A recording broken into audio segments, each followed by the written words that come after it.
बच्चों, ये प्यारा सा सवाल देखते हैं।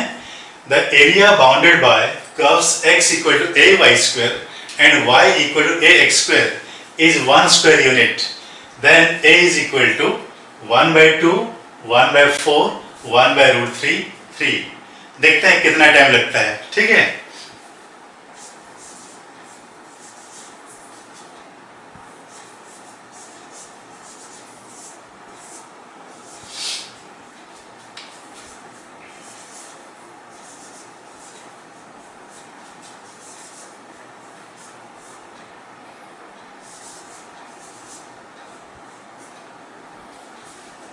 हो गया बच्चों।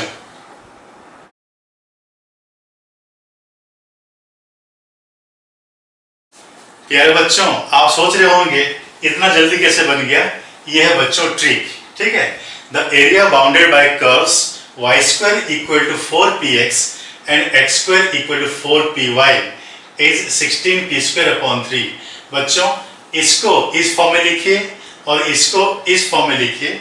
देखेंगे आपका p के जगह 1/4 आएगा। ठीक है, ये आप इजीली कर लेंगे। बस इसके बाद यहाँ पे ये एरिया बच्चों, ठीक है, p के लिए ये लिख दिया, ये 1 दिया है, a के लिए सॉल्व कर दिया बच्चों। 2 वैल्यू आए, एक ही चॉइस में है, तो ये राइट चॉइस है। हो गया।